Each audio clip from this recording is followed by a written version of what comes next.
Welcome to the Digital PR Show. You want the future of marketing and PR? You've come to the right place. We're spilling all the secrets on what it really takes to crush it in PR, digital marketing, and agency life. No jargon and no gatekeeping. Whether you're building a brand, scaling a biz, or just here for the hot takes, we've got you covered. Let's get digital. Hey everybody, we're here talking about digital PR, digital public relations with the CIPR Communications team. We have joining us Christina, Hatham, and Jay. And our goal today is just to kind of start talking about really the world of public relations and digital marketing, and how we at CIPR Communications are really blending those two worlds together in the form of digital public relations. And really, the reason we're doing that is because of the changing landscape in the digital environment. So obviously, large language models and artificial intelligence is having a huge impact on the digital landscape, and we believe that digital PR is the only path forward. What I will say is what's interesting about kind of what's been happening is, I think over the last 5 years or so, that the AI or the SEO landscape has become very. There's been a lot of gaming the system. There's been a lot of SEO people trying to do all kinds of things to try to beat the algorithm and all this kind of stuff. And the reality is, what's happening is we're sort of what was old is new again. PR was always the path forward. And now we're sort of back to kind of traditional PR methods, but now we have new digital tools to allow us to do that in new and different ways. So we're going to unpack that a little bit. So, Jay, we're going to start off with you. Why don't you tell us a little bit about, first of all, why don't you introduce yourself and tell us a little bit about what you're doing at CIPR Communications from a digital PR perspective? Hey, I'm Jay, and what I mainly do at CIPR is lead generation, but my role is digital PR administrator, which is all things digital PR from lead generation, getting leads for uh, as a potential clients for us, and then reaching out to them. Some of my work also revolves around podcast pitchings, influencer pitchings, and then also like press releases pitching. So I do them, and then it's kind of fun to actually work with people, and then also get some insights of like how things move, how things work, especially on the digital PR side, which is I am new, but learning is continual, and that is one of my goals for like in my life actually. So you know, that's it. Nice. Yeah, and so I think you mentioned a couple of things there, Jay, that sort of are core to this conversation in the sense of like, what is digital public relations and how does it differ from traditional public relations, right? So, obviously traditional public relations, we think about media relations and pitching the media. It's not only that. I always kind of cheekily always say public relations is about developing tactics for companies to relate to the public. And that might be through media, might be through their partners, that might be through their suppliers, right? That's all kinds of the public could be all kinds of different channels. And then you mentioned a couple things, Jay, that really kind of bring it into the digital space. For example, podcast pitching, right? So getting mentioned on podcasts, having people on podcast interviews, and also influencer pitching. That's another format and opportunity. And maybe Christina, since you're here with us, I'll throw it over to you as well. Are there other channels that sort of speak to you from a digital PR perspective that make sense here that will help people understand this a little bit better? Yeah, I mean, I always go to, and you guys all know this, owned, earned, and paid media. So, owned being things you own, things you control. This podcast is a part of CIPR's owned media. Owned media is your social channels, it's your website content, it's your social media. I think the biggest piece of social media now, though, is from a digital PR perspective, the thought leadership approach. So it's not only CIPR's LinkedIn, it's Christina's LinkedIn, it's Peter's LinkedIn, it's Hatham's LinkedIn, it's what we're all saying from the perspective of our reach. Earned media is, I mean, a lot of what Jay's talking about. Someone else's podcast, it's somebody else talking about you. It's, I think, when when clients talk to us, it's probably the one they know most. I was in the newspaper, I was on the news, I was in this magazine. I will say it is harder and harder to get placement, just because the media landscape is shrinking. However, the amount of people who want to tell their story is growing. So there is high competition to be able to get featured. So, I coach a lot of clients that, okay, maybe it's not the exact story that you wanted to get. A great example for us is our client Greenbrier Market and Refillery. Obviously, I'd love to get them on for some of their sustainable practices on local news, but they've had a lot of traffic, water main issues in front of their store. So here's a great opportunity for them to be on the news talking about how that's affected them. And hey, they're great big brands in the back. And we know that customers have come in and said, hey, I saw you on the news and I'm here to support you.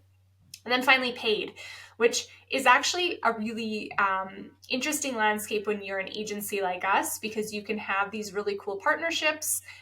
There's a few podcasts that often offer paid spots, but when you buy in bulk, it looks a lot different. It's like Costco shopping.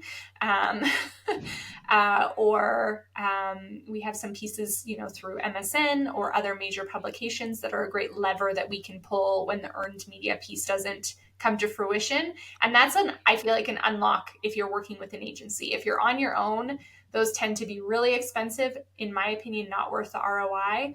But if you're with an agency who has some of those partnerships and deals, and you're able to work through them, they become a really nice, using my air quotes now, earned placement instead. So I'm curious, Katham, from your perspective. Obviously, maybe I'll have you quickly introduce yourself before you answer this question. But you're the guy kind of sort of heads down on more traditional digital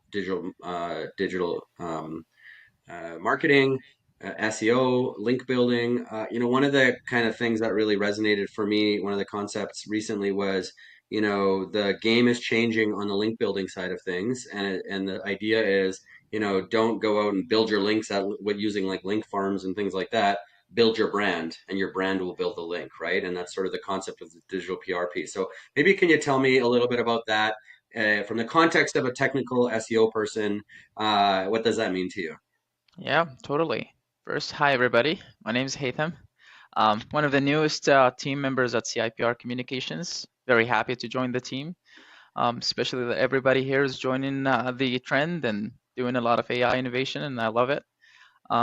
So a little bit about my background. I've done marketing for my whole life, pretty much.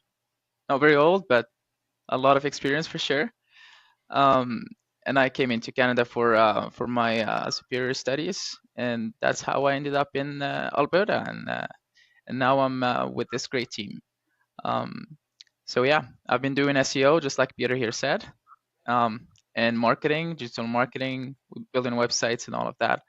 And I've noticed in the last few years that, especially with AI being introduced and seeing the perks that it can bring to the market and to the different industries over the world, how things like link building can be so different right now, especially how everything was very manual in the beginning. Like if we go back to 2015, 2014, link building was such a manual thing, was such a headache, if I must say. But right now, it's just how it's just really different in the way you can automate building your links for your website, for your clients. Um, Definitely there's three different categories that are still out there. Follow, do follow, no follow, and then the sponsored links. However, there's definitely some ways to make um, definitely your presence even more strong compared to your competitors in different markets. And um, the way I see link building is like the base of your whole SEO work, simply because it pushes you to have more authority in the market. Because everybody's doing backlinking these days, and if you want to really rank higher, you have to do it the proper way. And definitely AI is doing some improvement here, and whoever's following the AI trend is definitely ahead of the game, which is part of what we are doing here at CIPR Communications, helping you stay ahead of the game. Um, So that's as far as backlinking is concerned. On the SEO part of this, there's definitely some traditional um, uh, methodologies that are still out there, like meta tags, meta titles. Everybody knows that pretty much. There's no secret about this. So the secret here is to know and learn how to use AI in helping you save time and actually gain the value from it. Because that's the goal here, and that's what we're trying to achieve. Yeah.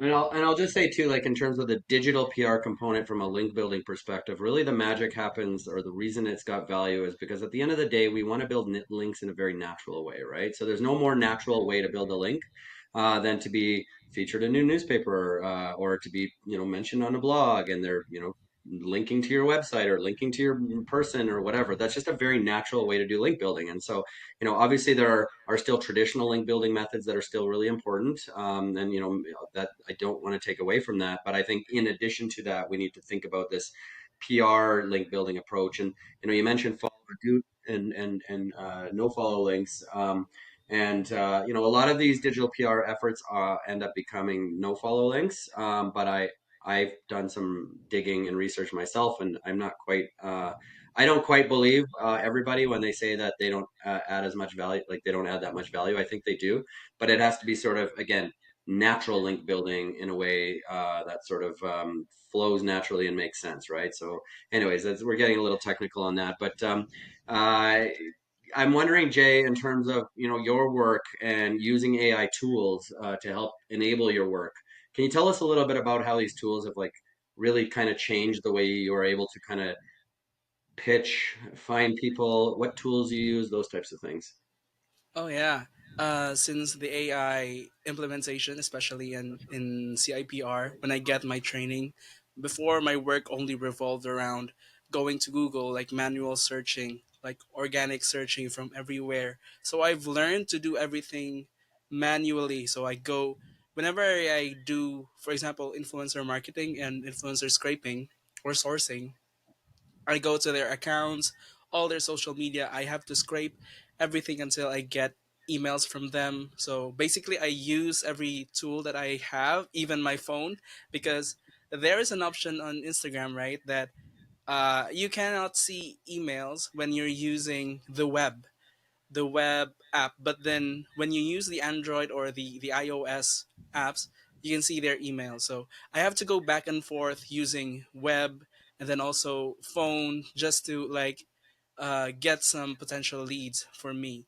But now, since I've used Perplexity and then also ChatGPT, and the one that piqued my interest right now is the deep research from OpenAI, which really is a game changer because not only do you don't have to like go to Google anymore or go to all the places that you have before, but now you can just put in like, for example, Peter is an influencer. Can I get uh, Peter Pilarski, the adventure guy, the adventure AI guy from Instagram, and they will pull everything, even your engagements.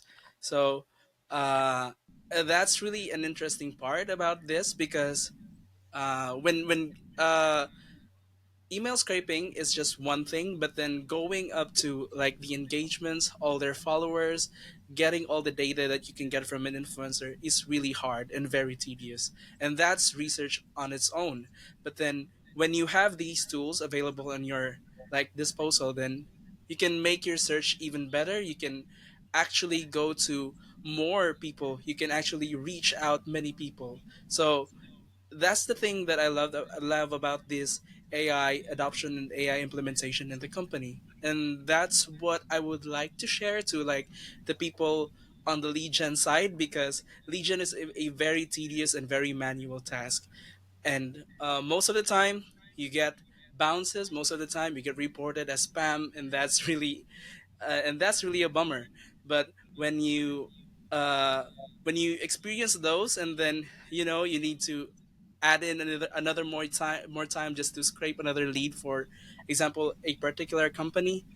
But since the AI came and you can just pull everything, and then everything will be given to you. You just need to verify them, I have tools that will verify emails, which I had also used when Kendall gave me the example of the one she exported from the AI Deep Research. That was for the Canada Tourism Association. So I got all their emails, but then Kendall wasn't sure about the validity of the leads or the email. So I went in and uh, got the list on my tool, which is called Never Bounds. So I put it there, and then it has so much success because the bounce rate was only at 20%. So the total leads for that file was, I think it went about 50, and then the unverified leads there was only like 12, which is a really good deal. And she only searched for like 10 minutes just for the AI deep research to come in and do all this stuff, and then the success rate went up to like 70 to 80%, which is that's an awesome news, like for lead gen people or or the outreachers out there. So that's really interesting. In these past weeks that I've deal again with more lean again more on lead gen side. Yeah, no, and what you said there, Jay, really just reminds me of a couple things. Number one, as an agency, first of all, we have a lot of people playing around, testing a lot of tools, trying a lot of things, experimenting, seeing what works, right? So like, we spend a lot of time like that, doing that kind of thing. And again, everybody's very specialized in their role. So like, the value you get out of working with an agency like ours is that you have a whole bunch of very specialized people like testing all of these different things and seeing what works and sort of, we're sort of, HR is R&D. That's the new world we're living in, and we're like in constant R&D mode and figuring out how we can leverage all these tools to give more value to our clients, right? So, as much as it's like, yes, it's going to save us time, we're also spending a lot of time figuring out what the cutting edge can do to kind of take things even further, right? So if you talk about a 20% sort of response rate or bounce rate to 90% or 80% sort of rate, that's a huge difference, Yeah. right? Because you're spending the time, you're putting in the time, right? I want to talk about one more tool, which is the one we're on right now, and kind of talk about, maybe we'll wrap this up with sort of what we've done at CIPR Communications to really kind of completely change the way we do content, which is this tool called Riverside FM, which is really a podcasting tool, video editing podcasting tool. And we've decided to go video first and really be our own best model. And so this podcast that we're doing right now, or this conversation right now, is a good example of that, where we're gonna record this conversation using Riverside FM. We're gonna turn the conversation into written content. We're gonna turn it into some talking head videos. We're gonna turn it into You're going to use a few other tools to turn our audio into various video formats and things like that.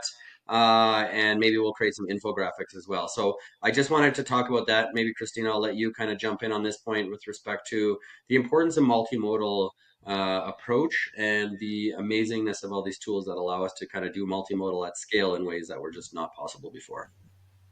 I might even go back to something that Jay touched on in terms of importance of AI. And I saw actually something on Instagram the other day where a woman wanted to do research on someone. It was in relation to dating. So I don't know. Here's some tips for those looking for dates.